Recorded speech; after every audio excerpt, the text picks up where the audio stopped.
Chabahar port middle east దేశాలతో వాణిజ్యం చేయడానికి భారత్కు ఉన్నటువంటి ఒక గోల్డెన్ ఎంట్రీ పాయింట్. భారతీయుల భద్రతకు భరోసా, పాకిస్తాన్తో కలిసి చైనా చేస్తున్నటువంటి కుట్రల్ని తిప్పికొట్టడానికి ఒక యాక్షన్ పాయింట్ కూడా. అందుకే చాబహార్ పోర్ట్ విషయంలో భారతదేశం చాలా స్పష్టమైన వ్యూహాత్మకమైనటువంటి వైఖరిని కలిగి ఉన్నది. ఇది కేవలం ఒక వాణిజ్య ప్రాజెక్టు మాత్రమే కాదు, మధ్య ఆసియా దేశాలతో భారత్ సంబంధాలను బలపరిచేటువంటి ఒక కీలకమైనటువంటి ఎంట్రీ. చాబహార్ పోర్ట్ను భారత్ వదులుకోవడం లేదు. అయితే ట్రంప్ విధానాల్ని దృష్టిలో పెట్టుకొని దీర్ఘకాలిక వ్యూహాన్ని అనుసరిస్తోంది. అద్భుతమైనటువంటి ఎత్తుగడతోటి ముందుకెళ్తోంది మోడీ ప్రభుత్వం. తన వాటాను తాత్కాలికంగా ఇరాన్ సంస్థకు బదిలీ చేయాలని చూస్తోంది. అమెరికా ఆంక్షల ఎత్తివేత తర్వాత తిరిగి ఇండియా చేతికి వస్తుందంటున్నారు ఎక్స్పర్ట్స్. అమెరికా ఇరాన్ యుద్ధం టైంలో చాబహార్ పోర్టు తీవ్ర చర్చకు దారితీస్తోంది. చాబహార్ కేర్ ఆఫ్గా అసలు ఏం జరుగుతోంది? టెహరాన్ను ఆర్థికంగా దెబ్బకొట్టే వంకతో ఇండియాను టార్గెట్ చేయబోతున్నారా? చాబహార్ పోర్టును తాత్కాలికంగా వదిలించుకోవాలని కేంద్రం ఎందుకు డిసైడ్ అయింది? చాబహార్లో ఏం జరుగుతోంది?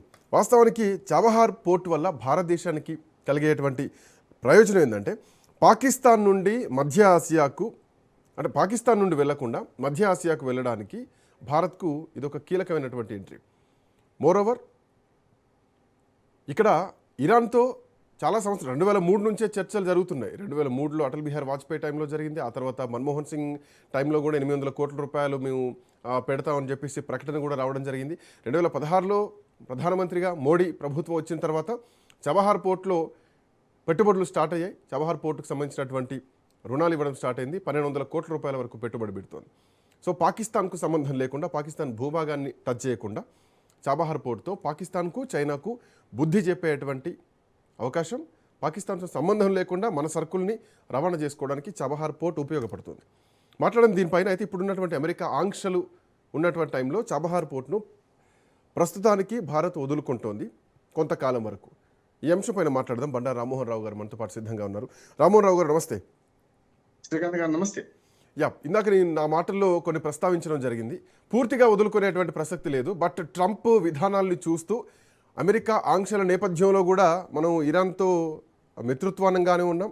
ఈవెన్ అదే ఇరాన్ పాకిస్తాన్ను విమర్శించింది, బట్ భారత్ వైఖరిని మాత్రం ప్రశంసించినటువంటి సందర్భాలు కూడా ఉన్నాయి. సో ఈ చాబహార్ పోర్ట్ విషయంలో తాత్కాలికంగా ఈ కాంట్రాక్ట్ని ఇరాన్కి అప్పచెప్తున్నటువంటి ఈ క్రమాన్ని ఎట్లా చూడాలి? శ్రీకాంత్ గారు, మీకు అట్లాగే రాజ్ న్యూస్ ప్రేక్షకులకు నమస్కారం. నమస్తే అండి. ఒకనాడు అరేబియన్ నైట్స్, సింధుబాద్ సాహసయాత్రలు మనం చిన్నప్పుడు చదువుకునేప్పుడు అవన్నీ గుర్తుకొస్తున్నాయని చెప్తుంటే, చాబహార్ పోర్ట్ చెప్తుంటే. ఎందుకంటే మన ఇరాన్కి మనకి మధ్య గతంలో అఖండ భారత్లో ఆఫ్ఘనిస్తాన్ కూడా భాగమే. కానీ ఎప్పుడైతే ఆఫ్ఘనిస్తాన్ గాంధారి దేశం అని, కాందహార్ అంటాం కదా, గాంధారి దేశం, గాంధారిని అక్కడి నుంచి చేసుకున్న ధృతరాష్ట్రుడు ఆనాడు భార్య తెలుసుకోవడం. ఆనాడు గాంధారి దేశం అనేవాళ్ళు దాన్ని, కాందహారే గాంధారి అసలు. అట్లా మనకు ఆఫ్ఘనిస్తాన్ సంబంధం. ఇరాన్ అయితే పర్షియా దేశం. 1935 నుంచి పర్షియా పోయి ఇరాన్ అయింది. అంతకుముందు పర్షియా దేశం. ఆర్యన్ సంస్కృతి ఇరాన్ అంటే ఆర్యన్. యాక్చువల్లీ ఆర్యన్ సంస్కృతి అక్కడి నుంచి వచ్చింది మనకు అని చెప్పంటే. పురాతన సింధు నాగరికత, అట్లాగే పర్షియన్ నాగరికత పురాతనమైన 3500 సంవత్సరాలకు పైగా పురాతన నాగరికత. అట్లా మనకు సాంస్కృతికంగా, అట్లాగే రాజకీయంగా, అట్లాగే వాణిజ్యపరంగా ఇరాన్ కు మనకున్న సంబంధాలు అటువంటివి. మధ్యన మనకు ఇండియాకు స్వాతంత్రం వచ్చినాక పాకిస్తాన్ వేరు కావడం, తూర్పు పాకిస్తాన్ బంగ్లాదేశ్ మారింది, పశ్చిమ పాకిస్తాన్ ఇప్పుడున్న పాకిస్తాన్ గా ఉంది. మధ్యలో ఆఫ్ఘనిస్తాన్ డ్యూరాండ్ లైన్ అని, ఆఫ్ఘనిస్తాన్ కు ఇండియా మనకు పాకిస్తాన్ మధ్యన డ్యూరాండ్ లైన్, ఇవన్నీ మనం మాట్లాడుకున్నాం.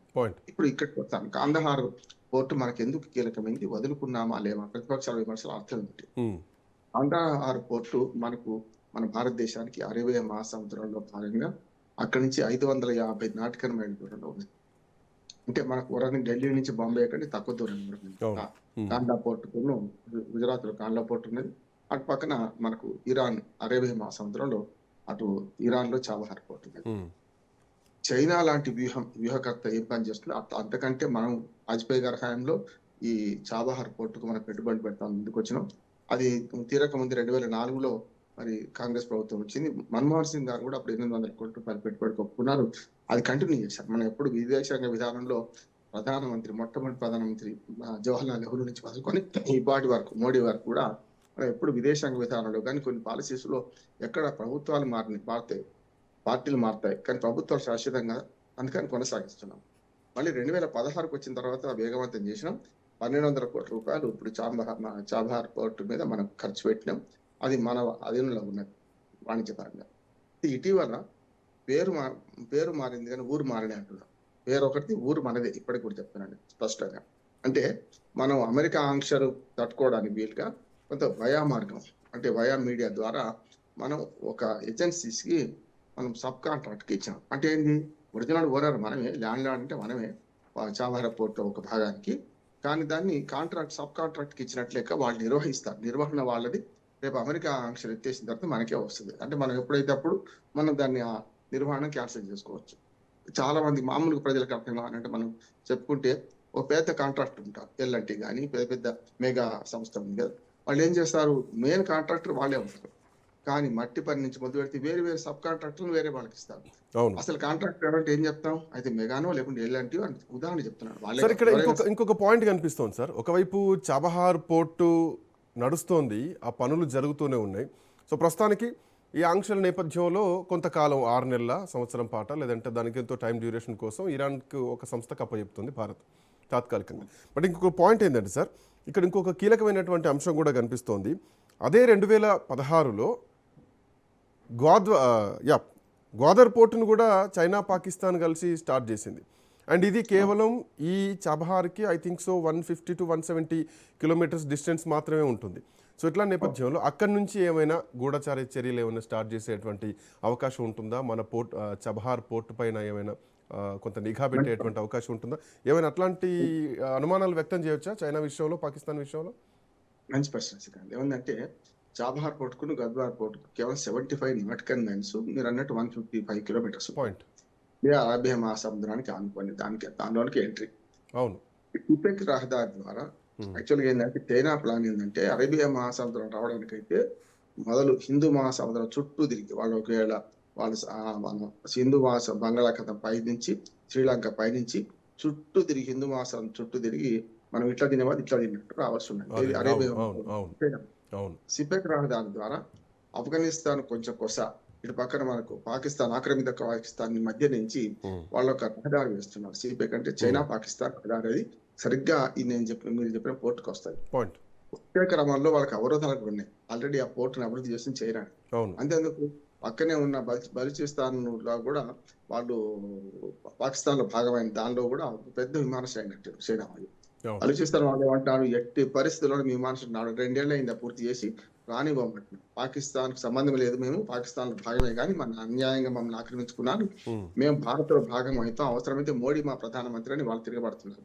కనుక కొరకరానికి పోయే దగ్గరలేక ఇప్పుడు కాన్లా పోర్టు మన దీని పోర్టుకి అంటే ఈ రకంగా చేస్తే ఏంటంటే చాబహార్ పోర్టు ఒక రకంగా చెప్పాలంటే పోటీగా దీన్ని చైనా అభివృద్ధి చేస్తుంది.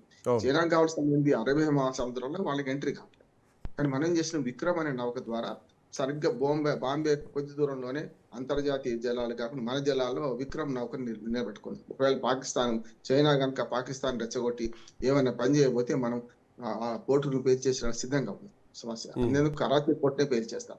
వాళ్ళు ఏంటంటే కరాచీ పోర్టు పెద్దది, అరేబియా సముద్రాన్ని ఆనుకొని ఉంటుంది. ఇటు పక్కన పాకిస్తాన్ లో ఇప్పుడు చైనా అభివృద్ధి చేసిన పోర్టు కూడా ఉన్నది కదా, గద్వార్ పోర్టు. ఆ 2 పోర్టులను మనం అవసరమైతే ఆ పోర్టు ద్వారా కిందికి మన చైనా రావడానికి ప్రయత్నం చేస్తుంది. అరేబియా మహాసముద్రంలో వాళ్ళ స్థావరాలు కావాలి. ఇప్పుడు బంగాళాఖాతంలో ముఖ్యంగా హిందూ మహాసముద్రంలో ఎలాంటి పనులు చేస్తుందో చైనా దుర్మార్గంగా అటు శ్రీలంకను ప్రోత్సహిస్తూ శ్రీలంకలో పోర్టును నిర్మించింది, పెట్టుబడి పెట్టింది. అక్కడ శ్రీలంక ఆర్థిక వ్యవస్థ నాశనం చేసింది. ఇటు బంగ్లాదేశ్ ఎట్లాగో స్వాధీనం చేసుకున్నంత పని చేసింది. వరకు చెప్పాలంటే బంగ్లాదేశ్ రెచ్చగొట్టి మన మీద చేస్తున్నాయి. అట్లాగే మాల్దీవ్స్ కిందికి వచ్చి హిందూ మహాసముద్రంలో కిందికి వచ్చి దక్షిణానికి వచ్చి దాన్ని కూడా చెడగొట్టింది వరకు చెప్పాలంటే. కనుక ఈ రేపు మన ప్రమాదం ఎక్కడంటే అరేబియా మహాసముద్రంలో చైనాతో ప్రమాదం. కనుక మనం ఏం చేస్తున్నాము, రవాణా మార్గంగా చూసుకుంటే ఇరాన్ నుంచి డైరెక్ట్ గా మన దగ్గర రావాలంటే మధ్యన మనకు భూమార్గం అయితే పాకిస్తాన్ అడ్డంకిగా ఉంటాయి, విమానాలు కూడా పోనీయదు. ఇప్పుడు మనం కూడా తూర్పు పాకిస్తాన్ వాళ్ళు బంగ్లాదేశ్ విమానాలు మన భూభాగం నడనిస్తలేం కదా. ఆపరేషన్ సింధూర్ యుద్ధం వచ్చిన తర్వాత సమస్య లేదు, మొత్తం ఆపడేసినాం. వాళ్ళు ఎట్లా పోవాలి ఇప్పుడు, అయితే చుట్టూ తిరిగిన వాళ్ళ కింది నుంచి అయినా లేకుండా పైనుంచి, అంటే మనకు ఆక్రమిత కాశ్మీర్ ఉంది కదా, దాని నుంచి చైనా మార్గంగా పోవాల్సి వస్తుంది. అయినా కానీ భారతదేశం చుట్టూ బర్మా దగ్గర నుంచి మయన్మార్ నుంచి తిరగాల్సి వస్తుంది. కనుక చాలా వరకు ఏం చేస్తారు, హిందూ మహాసముద్రం నుంచే పోతారు వాళ్ళందరూ కూడా. అయితే ఇప్పుడు పాకిస్తాన్ అడ్డంకిగా బట్ దీంట్లో ఉన్నది పాయింట్ ఏంటంటే టెహ్రాన్కు ఇటు హిందూ మహాసముద్రానికి ఉన్నటువంటి ఏకైక ఎంట్రీ ఇప్పుడు చాబహార్ మాత్రమే మనకు వచ్చింది.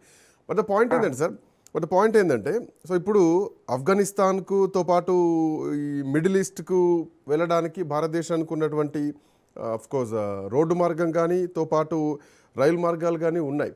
బట్ ఇట్లాంటి నేపథ్యంలో ఈ గుజరాత్లో ఉన్నటువంటి పోర్టుకి అటు చాబహార్ పోర్టుకి ఒక 1000 కిలోమీటర్ల డిస్టెన్స్ మాత్రమే ఉంది. నథింగ్ బట్ బాంబే టు ఢిల్లీకి ఉన్న దానికంటే కూడా తక్కువ, ఇందాక మీరు అన్న లెక్క ప్రకారం చూసుకున్నా కానీ. ద పాయింట్ ఏంటంటే ఇదే హిందూ మహాసముద్రంలో చైనా కూడా వాడుతోంది. బట్ రేపు పొద్దున ఇందాక నేను మాట్లాడినట్టు చైనా నుంచి పాకిస్తాన్ నుంచి ఏమైనా సవాళ్ళు ఎదురయ్యేటువంటి అవకాశం ఉంటుందా? సో పాకిస్తాన్కి సంబంధమే లేకుండా ఈరోజు మనం ముందుకు వెళ్తున్నాం. ఇరాన్ పాకిస్తాన్ చెప్పినట్టు వినదు. ఒకటి, ఇరాన్కి మనతో సంబంధాలు ఎక్కువ ఉన్నాయి, తప్పనిసరి కావాల్సింది కూడా. అంటే ఆఫ్ఘనిస్తాన్ లో కాబూల్ పోవాలంటే మనం కాబూల్ దాకా పోవాలని అనుకుంటే దీని ఇప్పుడు చాబహార్ పోర్టు దాకా చేసి అక్కడి నుంచి రవాణా రోడ్డు మార్గం దాకా కాబూల్ దాకా పోతున్నాం మనం చూస్తున్నాం. అంటే దాన్ని ఏమంటారంటే ఇప్పుడు మధ్యన పాకిస్తాన్ ఉన్న కొన్ని పైప్ లైన్ ఇప్పటికి కూడా మనం పాకిస్తాన్ ద్వారా ఉన్నాయి, కానీ ఎప్పుడైనా చెడగొట్టవచ్చు కదా వాళ్ళు. కనుక వాణిజ్యపరంగా చూస్తే మధ్య ఆసియా దేశాలకు, ముఖ్యంగా పశ్చిమాసియా దేశాలకు కూడా మనకు సంబంధాలు మెరుగుపడడానికి, రవాణా మార్గం మెరుగుపడడానికి చాబహార్ పోర్టు ఒక మంచి అవకాశంగా ఉంటుందని మనం పెట్టుబడి పెట్టినాం. వాజ్పేయి గారు గుర్తించారు, మన్మోహన్ సింగ్ దాన్ని ప్రకటించారు. ఇవాళ మన మోడీ గారి హయాంలో పూర్తి అయ్యే పరిస్థితి ఉంది. కానీ మధ్యన ఏమైంది, యుద్ధం ఒకటి అవరోధంగా ఇచ్చింది. ముఖ్యంగా యుద్ధం వల్ల అనేక సాంక్షన్స్ వీళ్ళు అమెరికా వాళ్ళు పెట్టింది కనుక దాన్ని తాత్కాలికంగా తప్పించుకోవడానికి వ్యూహాత్మక ఉపాయం అంటుంది. అంటే నేను ఒక్కడిని చెప్పడం కాదు, చాలా మంది దౌత్యవేత్తలు, చాలా మంది విదేశాంగ నిపుణులు దీన్ని నొక్కి వక్రణిస్తున్నారు. కాకపోతే ప్రతిపక్షం ఏమంటది, ప్రతిపక్షానికి ఎట్లాగూ మనకు చాబహార్ పోర్టు విడిచిపెట్టుకున్నాం, అయిపోయింది పని, 1200 కోట్ల పెట్టుబడి ఇప్పటికే పెట్టినాం, దాన్ని అపాలంగా వడ్డీ పెట్టినాం అనే మాట ప్రతిపక్షాలు లేవనెత్తున్నాయి. ఏమంటారు అంటే శాశ్వతం అయితే ప్రతిపక్షాలతో ఏకీభవించవచ్చు. నిజంగానే పోర్టును మొత్తం విడిచిపెట్టుకున్నామా, మనం అమ్మేసుకున్నామా అంటే అమ్మేయలేదు కదా, యాజమాన్యం మనదే, కానీ లీజ్కి ఇచ్చినట్టు. అంటే వాళ్ళు నడుపుతారు, అంటే సాంకేతికంగా అమెరికా మనల్ని అభ్యంతర పెట్టకుండా. సో ఆ కారణంతోనే ఈసారి బడ్జెట్ లో కూడా చాబహార్ పోర్టుకు సంబంధించినటువంటి ఎట్లాంటి బడ్జెట్ కేటాయించకపోవడానికి కారణం కూడా అదే. అయితే దీనికి ప్రతిపక్షాలు కూడా ఏమైనా ట్రంప్కు భయపడ్డారు, ట్రంప్కు తలొగ్గారు, అందుకే ఇక్కడ బడ్జెట్ కూడా కేటాయించలేదు, చాబహార్ను మొత్తానికి వదిలేశారని చెప్పేసి ప్రతిపక్షాలు చేసినటువంటి కామెంట్. ఐ థింక్ దానికి సమాధానం ఇప్పుడు భారత్ తీసుకున్నటువంటి నిర్ణయంగా చూడొచ్చా? ఖచ్చితంగా. అంటే భయా మార్గం ఎంచుకున్నాం మనం. రెండవది, ప్రతిపక్షాలకు కూడా ఒక సవాల్ ఏంటంటే మేమైతే ఏం చేస్తామని చెప్పాలి కదా. ఎప్పుడు కూడా ఒక విధానం విమర్శిస్తే ఈ విధానం బదులు మేము అధికారంలో కోసం ఏం చేస్తాం, మేము ఉంటే ఏం చేసేవాళ్ళం అని చెప్పాలి కదా అంటున్నాం. ప్రతిపక్షం బాధ్యత ఎప్పుడు నిర్మాణాత్మక ప్రతిపక్షంగా ఉండాలి తప్ప ఈ పని తప్పు అన్నప్పుడు ఏది కరెక్ట్ చెప్పాలి కదా. ఇప్పుడు ఇంకా కాదు, ఈ వయా మీడియా కరెక్ట్ కాదనుకోండి, మొత్తం విడిచిపెట్టుకోవడం అంతకంటే తప్పే. మరి ఏం చేద్దాం, ఈ రెండు కాకుండా ఇంకేం చేద్దాం చెప్పండి. ఈ మాట మాట్లాడాలి. మొన్న కూడా అదే మనకు మహిళా బిల్ విషయంలో, డీలిమిటేషన్ విషయంలో ఇది వద్దన్నారు, పోరాడింది తప్ప ఏది చేస్తే బాగుండదు చెప్పలేక దక్షిణ భారతదేశానికి అన్యాయం చేసింది కదా. ఎవరకంగా చెప్పాలంటే ఈ మాత్రం వయా మీడియా ఉన్నప్పుడు 50% హైక్ను ఇది అదే అంటున్నాను. చాబహార్ పోర్ట్ లో మన భాగస్వామ్యం ఉన్నది, దాన్ని ఉంచుకుంటాము వ్యూహాత్మకంగా, తాత్కాలికంగా, ఈ మాట అంటున్నా తాత్కాలికంగా. దానికి మనకు వేరే కంపెనీ, ఇరాన్ కంపెనీకి సంబంధించిన కంపెనీకి మనం సబ్ లీజ్ కి ఇచ్చాము, అది వాళ్ళు నిర్వహిస్తారు, మనకు ఫలితాలు మనకు వస్తాయి. అంటే మనం ఏం చెప్తే చేస్తుంది సబ్ కాంట్రాక్టర్ కదా. సబ్ కాంట్రాక్టర్ మనం ఏం చేస్తే అది చెప్తుంది. అక్కడ నుంచి ఆయిల్ షిప్ తీసుకురావడం తీసుకొస్తుంది, అక్కడ నుంచి లోడింగ్ అన్లోడింగ్ చేస్తుంది అక్కడ. కానీ ఇంకోటి భారత్ దగ్గర కీ అనేది భారత్ దగ్గరే ఉంటుంది. మనం చెప్పినట్టు వింటది. ఇంకోటి, చాబహార్ పోర్టు మొత్తం మన అధీనం లేదు, ఒక భాగం మాత్రమే. చాబహార్ పోర్టులో 4 సెక్షన్స్ ఉన్నాయి, అందులో ఒక భాగాన్ని మనం డెవలప్ చేసుకున్నాం. మనకు అనుగుణంగా పెద్ద పెద్ద నౌకలు ఆగడానికి వీలుగా దానికి మౌలిక వసతుల కల్పనలో మనం పెట్టినాం. కేవలం అది లీజుకు తీసుకోలేము. అక్కడ మౌలిక వసతుల కల్పనకి 1200 కోట్ల రూపాయలు మనకు మోడీ హామీని ఖర్చు పెట్టినాం. ఇంకో 800 కోట్ల రూపాయలు ఖర్చు పెట్టడానికి సిద్ధంగా ఉన్నాం. అయితే ఇప్పుడు అనువుగాని చోట అనుకూలమని రాదు అన్నట్టు, స్థానబలమే కానీ తన బలం కాదయ్యా అన్నట్టు. స్థానబలం మనకు అక్కడ ఏర్పాటు చేసుకోవాలంటే ఏదో రకంగా వయా మీడియా ఉండాలి కదా. మనది పెత్తనంటే నడవదు కదా. అంటే చైనా అభ్యంతరం పెట్టినా ఇరాన్ అయితే వినదు సమస్య. ఎందుకంటే చాబహార్ పోర్ట్ లో లీగల్ గా మనం ఎంట్రీ అయినాం, ఏదో అల్లాటప్ ఎంట్రీ కాలే. అట్లా అనుకుంటే మనం అభ్యంతరం పెడితే చైనా కూడా మరి శ్రీలంకలో పోర్టును, బంగ్లాదేశ్ లో పోర్టును, ఆఖరికి మనకు మన దగ్గర మనకు మిత్రుడైన మన మాల్దీవ్స్ కూడా పోర్టులను మెయింటైన్ చేస్తుంది. వదులుకుంటారు వాళ్ళందరూ కూడా. అవి కూడా ఎలా అనుకుంటారు అంటే ఒక టెర్మినల్ కోసమే దరిదాపు 7 బిలియన్ క్రోర్స్ రూపీస్ పెట్టారు. ఈవెన్ పోర్ట్ నిర్మాణం కోసం 1200 కోట్ల పైగా ఖర్చు చేశారు. ఇంకా కూడా చేయడానికి సిద్ధంగా ఉన్నటువంటి టైంలో అంత ఈజీగా భారత్ కూడా వదులుకోదు కదా. సో ట్రంప్తో ఎట్లాంటి వ్యూహాత్మకంగా భారత్ అడుగులు వేస్తోంది అనుకోవాలి. కొన్ని రహస్య చర్చలు ఏమైనా జరుగుతున్నాయి అనుకోవచ్చా ఈ విషయంలో? ఖచ్చితంగా అంటే అమెరికా ఆంక్షలు లొంగింది అని ఇప్పుడు అంటుంది కదా. నిజంగా చెప్పాలంటే చాలా వరకు బీజేపీ ప్రభుత్వం వచ్చినప్పుడు కొంచెం అమెరికాకి దగ్గర ఉన్న సందర్భం చాలా ఉన్నాయి. కానీ అంతకంటే రష్యా అప్పటి నుంచి ఇప్పుడు మన దగ్గరే కదా. ఎక్కడైనా మాట్లాడలేదంటే మనకు రష్యాతోని సంబంధాలు బెడిసికొట్టినాయి పోయింది. కనుక అమెరికాను కౌగలించుకుంటున్న మాట లేదు కదా. మోడీ గారు వచ్చిన తర్వాత కూడా మోడీ ప్రాణాలు దక్కించింది ఒక రకంగా చైనాలో రష్యా అధ్యక్షుడే కదా. ఆయన సొంత కారులో 45 నిమిషాలు ప్రయాణం చేయించారు కదా. అది ఆ ప్రమాదం పచ్చిగట్టే. మరి ఇప్పటికే కాలం నుంచి ఇప్పటిదాకా మన రష్యా మంచి మిత్రుడు అని ఎవరినైనా గుర్తిస్తున్నారు. కాకపోతే వాజ్పేయి గారి మీద విమర్శ కానీ ఇప్పుడు మోడీ గారి విమర్శ ఏంటంటే అమెరికాకు బీజేపీ రాగానే కొంచెం దగ్గర అవుతుందని విమర్శ ఉంది. కాదంటలేదు నేను. ఆ దగ్గరే క్రమంలో భిన్న ధ్రువ ప్రపంచంలో మనం తప్పనిసరి అందరితో బాగుండాలి కదా. అందరితో బాగుంటున్నా కదా. ఇప్పుడు వాళ్ళ పరిస్థితి చూడండి, మనకు చమురు కష్టం లేకుండా వస్తుంది. సరే రేట్లు పెరగడం అని వేరే మాట్లాడదాం. చమురు కష్టం లేకుండా వస్తుంది. ఇరాన్ కానీ ఇజ్రాయెల్ కానీ పూర్తిగా మనం ఇద్దరు వ్యతిరేకిస్తలేరు. అమెరికా అంతకంటే వ్యతిరేకిస్తలేదు. అప్పుడప్పుడు పిల్లి మొగ్గలు వేస్తుంది, పాకిస్తాన్ మద్దతు చేస్తుంది అంతే తప్ప మనం అణచడానికి ప్రయత్నం చేస్తుంది తప్ప మనకు ఈ రెండు దేశాల మధ్య శత్రుత్వం అయితే మనం వర్తం పెట్టుకోలేదు కదా. ఇరాన్ మన మిత్ర దేశం ఇవాళ అని ఇరానే అంటుంది భారత్ ను. కనుక చమురు విషయంలో కూడా చమురు నౌకల విషయంలో కూడా పూర్తి మినహాయింపు ఇచ్చింది కదా మనకైతే ఇరాన్.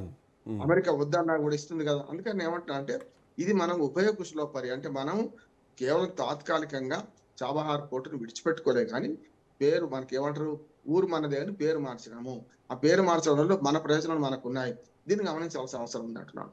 మొత్తానికి అమెరికా భయపడుతున్నారు అనుకోండి, మరి ఇది కాక ఏం చేద్దాం చెప్పండి. మరి ఇప్పుడు వయా మీడియా లేకపోతే అమెరికా పూర్తిగా ఆంక్షలు విధించింది అనుకోండి, రష్యాతో ఉన్న ఆంక్షలు కూడా సడలించింది కదా. ఇప్పుడు ఈ యుద్ధ సమయంలో అయితే మనకు లాభమైందా నష్టమైందా? మనం ఏం చేయాలంటే ఎదుటి వాటితో ఎట్లా పని చేసుకోవాలా లేకపోతే చెడగొట్టుకుందామా?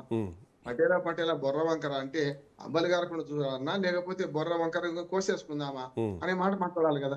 ఎందుకంటే ప్రతిపక్షాలు విమర్శలో కొంతవరకు వాస్తవం ఏముందంటే శాశ్వతంగా వదులుకోవద్దు ఈ పోర్టును అనేది వాళ్ళ వాదన కరెక్ట్ కాదట్లేను.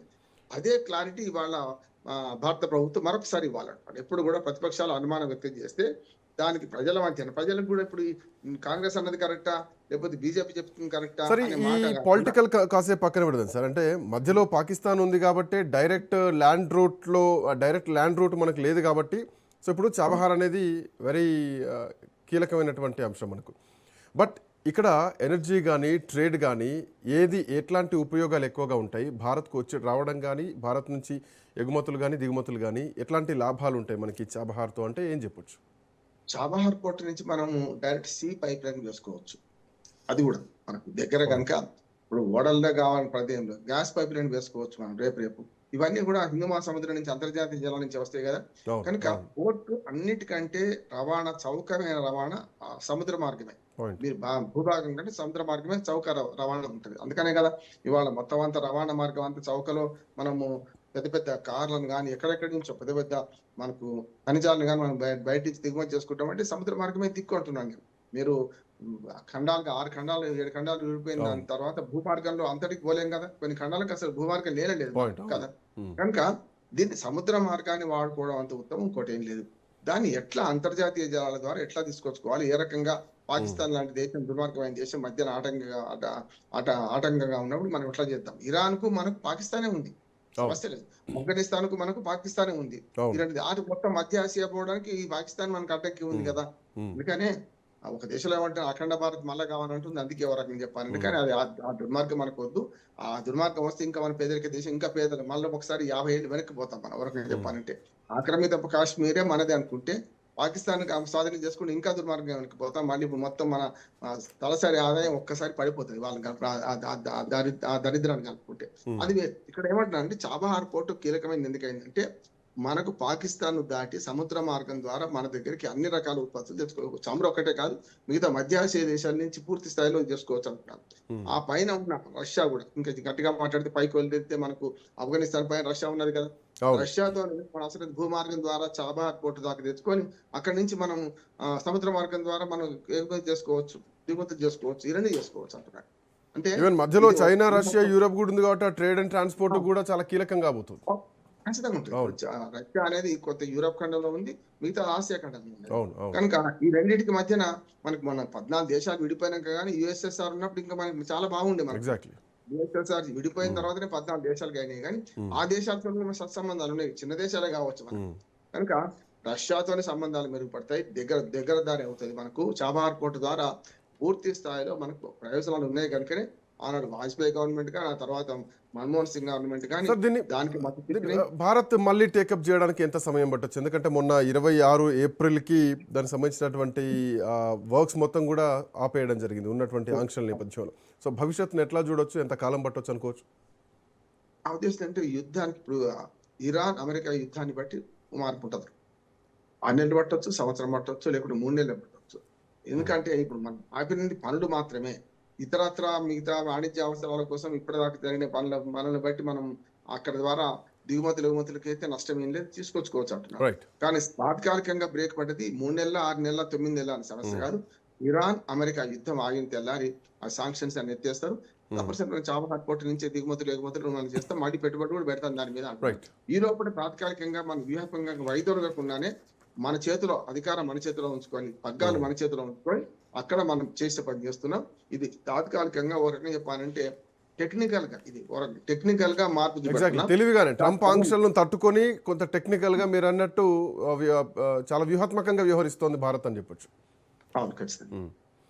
థ్యాంక్ యూ రామోరావు గారు, thanks for joining. So Chabahar port అనేది భారత్కు చాలా కీలకం అని చెప్పాలి. ఎందుకంటే పాకిస్తాన్ భూభాగంతో సంబంధం లేకుండా చాబహార్ నుండి మధ్య ఆసియాకు సరుకు రవాణా కోసం, ట్రేడ్ డీల్ కోసం, ఫ్యూయల్ కోసం, సో ఒక కీలకమైనటువంటి అంశం చమురు దిగుమతుల కోసం, వీటన్నిటి కూడా. సో అట్లాంటి చాబహార్ పోర్ట్ విషయంలో ఏప్రిల్ 26తో సో ఆంక్షలు ఉన్నటువంటి నేపథ్యంలో అక్కడ వర్క్స్ ఆగిపోయినాయి. సో భారత్ కొంచెం తెలివిగానే, చాకచక్యంగానే ఇరాన్ కంపెనీకి చెందినటువంటి ఏజెన్సీకే ప్రస్తుతానికి పనులు అప్పగించడం జరిగింది. మళ్ళీ తర్వాత భారత్ టేక్ఓవర్ చేసుకోవడానికి అవకాశం కూడా ఉంటుంది. ప్రస్తుతానికి కూడా భారత్ చెప్పినట్టే ఆ టేకప్ చేసినటువంటి సంస్థ కూడా వ్యవహరించేటువంటి అవకాశం ఉంటుంది. సో ట్రంప్ ఆంక్షల నుంచి కొంచెం తెలివిగా తప్పించుకుంటూనే భారత్ తన వ్యూహాలను అమలు చేస్తోందని చెప్పడంలో ఎట్లాంటి సందేహం లేదు. That's all for now. Next updates continue అయితే కీప్ వాచింగ్ రాజ్ న్యూస్.